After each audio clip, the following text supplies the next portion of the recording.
On s'est tous déjà posé les mêmes questions durant notre adolescence. Qu'est-ce que je vais faire plus tard? Quel métier je veux faire? Je m'appelle Noah, j'ai 21 ans et si aujourd'hui j'ai la chance de faire ce que j'aime, j'ai longuement réfléchi à ce que je voulais faire dans la vie. C'est pour ça que j'ai créé cette série de vidéos, pour vous faire découvrir plein de métiers extraordinaires.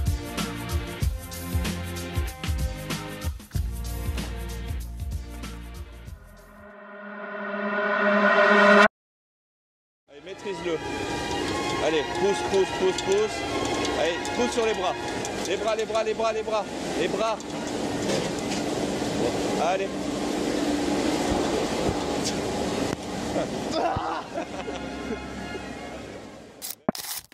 Je déroule et ensuite j'ai dû faire mettre des râteliers parce que les cabris rentraient là-dedans.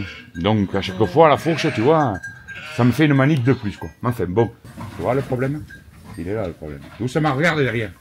C'est le seul moyen pour conserver du foin propre que tout le monde puisse le manger quoi. Avant de continuer la vidéo, petite mise au point. On est dans le sud de la France, à Matemal, à la Comayarga. Laurence et Jean-Brice y élèvent des brebis et des chèvres et ce matin on va passer un moment avec eux pour découvrir leur quotidien. Bon là elles sortent comme elles veulent maintenant. Cet après-midi elles sortiront, je commence à la mise au vert. Elles sortent 2 heures. Mais on le fera plus tôt là aujourd'hui. Alors il y en a qui sont un peu plus sauvages que d'autres et d'autres qui sont hyper câlines, hein. Vous inquiétez pas. Ok. S'il y en a une qui vous frotte les fesses, c'est normal. Ça va sortir aujourd'hui. Oh Titou! C'est bien, ça pousse bien. Alors tu vois, regardez bien les oreilles. Ça c'est mort. Tu peux pas garder un truc pareil. Ouais. Tu vois les oreilles pliées.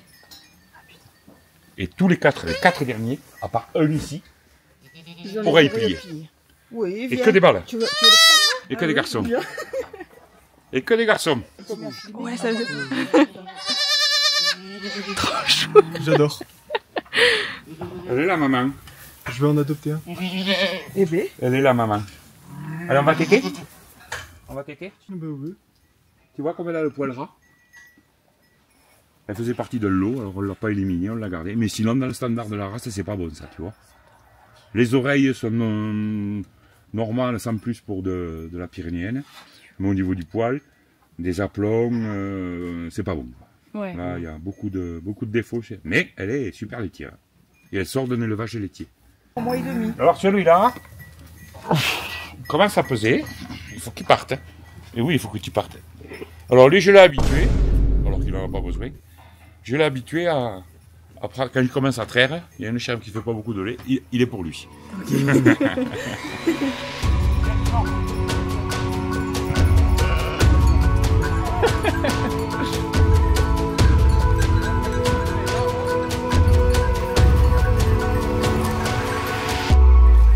Tout ce qui est petit pet, ça va y passer, les gros non.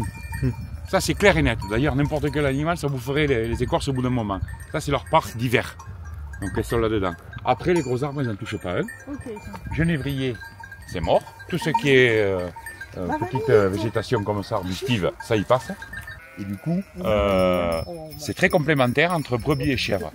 Les brebis vont manger vraiment le tout venant, on va dire, même si elles sélectionnent un petit peu. Plutôt de l'herbe assez rase. Et la chèvre, elle, toutes les pousses qui n'ont pas pris la lumière, qui sont bien vertes, alors ça c'est pour elle. Ouais. Et une parcelle. Elle bouffe tout la chèvre, ouais. Mais tout ce qui est bon. C'est super délicat, beaucoup plus délicat, je le vois au niveau du foin que la brebis. Hein. Et donc du coup, les deux mélangés, ben, ça te permet de manger correctement tout un espace, tu vois. Alors la chèvre, c'est celle qui a un collier provençal. Ouais. J'ai mis un collier provençal parce que elle arrivait à passer au passage des chevreaux. Donc c'était le seul moyen de l'arrêter, qu'elle reste bloquée au niveau du passage du cou. Quoi. Mais malgré tout, certains passages, elle arrive à passer. Quoi. Quel âge Ah lui, il est tout petit. Là 10 jours. Allez, bientôt on va faire un parc cet après-midi et on va partir là-bas dans la partie. On va mettre tout ça à l'herbe tout doucement, 2 heures par jour. Il faut y aller doucement au début. Bon, allez, voilà l'air. Hein. Et les balades, vous le faites combien de fois Alors si tu veux, moi je vais avoir l'estive. Tu vois le sommet pointu? Ah oui, je le vois. Et en alignement, là il y a le col de creux. Donc tout ce versant, c'est ce que je vais manger cet été. Donc il y a un peu de surface. Ouais, il y a quand même. Un peu de surface. C'est un seul versant. C'est un peu chiant parce que tu fais tout le temps le dahut, tu es tout le temps. Et ouais, tu es tout le temps en courbe de niveau. Mais bon, il y a de la ressource. Ouais, c'est bien. Il y a même du noisetier dans la partie basse. Et beaucoup. Donc c'est très intéressant. Alors automatiquement, la chienne s'est mise devant et le mâle s'est mis derrière. Je les ai pas... Même pas pour dit de faire. Et à deux, c'est difficile qu'elle m'échappe, quoi. Et ça, du coup, c'est des formations que AIS font. Oui, moi j'ai été en formation plein de fois. Et dès que je peux y aller, j'y vais, quoi. Ouais. Ça me plaît. Ah ouais? Ah ouais, c'est génial. C'est pas les chiens que tu dresses, c'est toi. Ouais. Et là, t'as vu, il a fait un pas, tout le monde a bougé. Lui, il est derrière.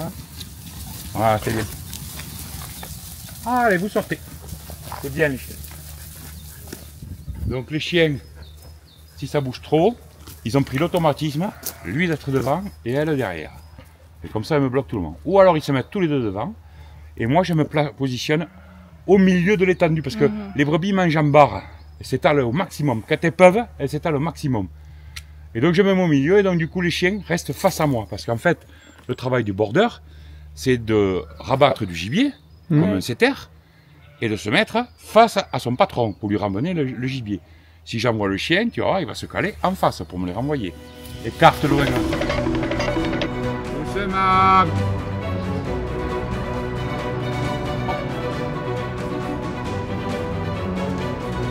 Stop. Stop. Il faut avoir la voix qui porte, hein. Ah ouais. Non. Ah C'est ouais, parce que moi j'ai une voix qui porte, mais ça marche beaucoup mieux avec des femmes qui ont une petite voix et C'est vrai. beaucoup plus. Elles sont mieux, mais c'est mieux. Mais bon, Et il revient. c'est pas systématique. C'est incroyable.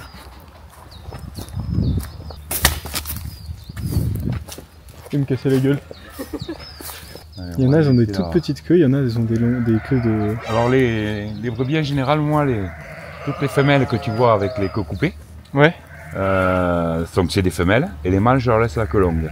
Et là, dans les brebis, j'ai acheté des lots qui avaient des queues longues. Moi, j'aime pas du tout, parce que ça s'accroche, elles peuvent se blesser, quand il y a un problème au niveau, tu vois mal le pis. Je préfère que pour les brebis avoir des queues courtes. Et ça fait combien de temps que vous faites ça? Moi, je me suis installé en 2021, pardon, pas 2001. C'est une passion qui a été transmise ou Oui et non. Dans ma famille, il y a beaucoup d'éleveurs. Hum. Donc j'ai passé pas mal de temps en vacances quand j'étais gosse avec eux. Et ensuite, je me suis orienté sur la montagne. Accompagnateur, pisteur secouriste. Ah, ok. Ah, même pisteur secouriste? Ouais. Ah, ça, c'est stylé. J'étais pisteur aux Angles pendant 14 ans. Ah, vous savez super bien skier alors? Oh, super bien. Ouais. Chamois d'or, tout ça. Non, moi, je skie. Ouais, je connais. Moi, Vous skie êtes trop humble. Je skie avec 2 tronçonneuses, un sac à dos de 40 kg. C'est ça skier pour un pisteur, tu vois. C'est pas, Oui. c'est pas enfiler des portes, quoi. Hein. Et après, j'étais gardien de refuge pendant 19 ans au refuge de Camporis. Oh, je décomporais. J'ai passé un peu de temps là-haut. Le caniveau. J'étais berger, après plein d'autres petits boulots. Et là, si tu veux, ça m'a interpellé. Là, ça m'a interpellé. Et je me suis dit, berger, ça suffit pas. Il faut que tu aies des bêtes à toi. C'est un truc qui te plaît, donc voilà. Peut-être une frustration de pas aller au bout du. Ouais. Puis j'avais vraiment envie d'avoir des bêtes, si tu veux, toute l'année avec moi, quoi. Ouais. Et voilà. Et maintenant, on développe l'activité. C'est bien, faut se lancer. La savonnerie, les plats cuisinés, les potanés, ça c'est acté, c'est fait. C'est pas du chocolat, hein. Avec ce soleil, quoi. Vous avez un produit préféré ou? Oui. Ah, c'est lequel? Églantine. Églantine? Ah, celui-là. Ouais. Belle couleur aussi. Alors les couleurs c'est que de l'argile. Hein. Ok. C'est de cynorhodon, il est légèrement parfumé à la rose. C'est un savon qui est légèrement parfumé.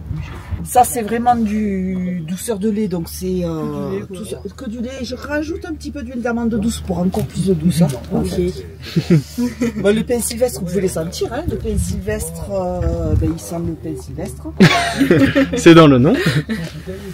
Ah oui, de fou. Hein, c'est comme le porc salut. Ah oui. Alors après, quand ils sont mouillés, ils sentent plus. Hein. Oui, quand on l'utilise. Et le calendula, il est neutre aussi. Donc le calendula, même pour les enfants, ça fonctionne. Vous avez besoin d'aide peut-être pour tout ranger? Ouais, oui. Allez, on s'y met à tous comme ça. Ça ira plus vite à plusieurs. Déjà, Qu'est-ce que vous...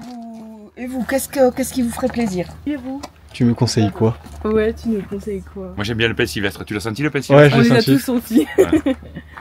Toi aussi tu vas à Néglantine? Non, je prends le pain sylvestre, je te fais... Je te suis. Ah, d'accord, t'as pas voulu vexer Jean-Brice. Je fais confiance à Jean-Brice. Ouais.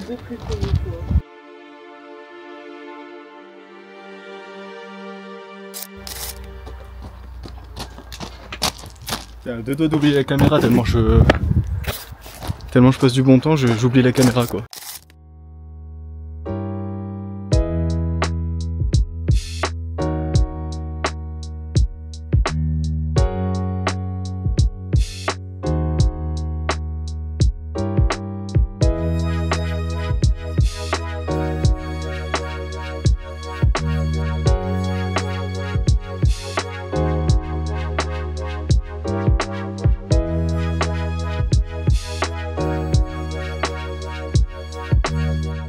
Bon après-midi alors. Bah oui, bon après-midi. Merci beaucoup. Au revoir. Profitez alors. Au revoir. Merci.